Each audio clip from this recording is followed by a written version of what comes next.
प्रार्थनाओं से सारे कार्य पूरे होते हैं। प्रार्थनाओं से बड़े से बड़ा संकट टल जाया करता है।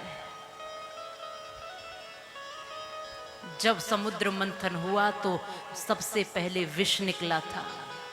जितने भी रत्न उनमें निकले, अनमोल रत्न, कभी गौ माता भी उसमें से निकली, लक्ष्मी माता, वारुणी देवी।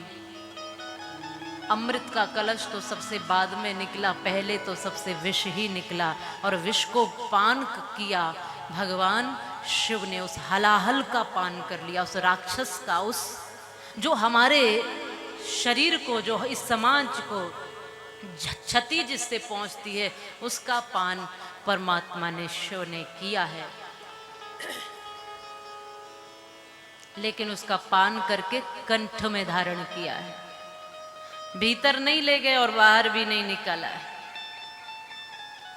न भीतर लिया है न बाहर निकाला है। और यही भक्त की परिभाषा भगवान शिव हमें यहां दे रहे हैं कि जब भक्ति पथ पर निकलोगे तो आपको तमाम आलोचनाओं के, बुराइयों के विष पान करने पड़ेंगे। उस हलाहल को पीना पड़ेगा।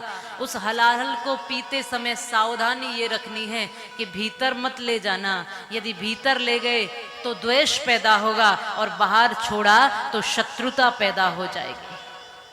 माने किसी ने हमसे कोई आलोचना भरे शब्द कह दिए, बड़े भगत बने फिरते हो, हमारे मन में द्वेष आ गया और हमने भीतर बात रख ली। अगर ये जहर भीतर रख लिया तो उसके प्रति द्वेष पैदा होगा, जो भक्ति में अच्छा नहीं है। और यदि किसी ने कुछ कहा और बदले में हमने भी उसको जवाब दे करके तमाम कुछ कह दिया तो फिर बाहर द्वंद्व पैदा हो जाएगा। ये हलाहल कुछ न कुछ तो करेगा ही करेगा अपना असर, इसलिए भीतर भी असर करेगा और बाहर भी असर करेगा। भीतर भी द्वंद्व और बाहर भी द्वंद्व। इससे अच्छा इसको कंठ में धारण कर लो, बस यही अटका लो, विष के घूंट पी जाओ। कई बार कहते हैं ना, भक्त को जहर के घूंट पी करके आगे बढ़ना पड़ता है।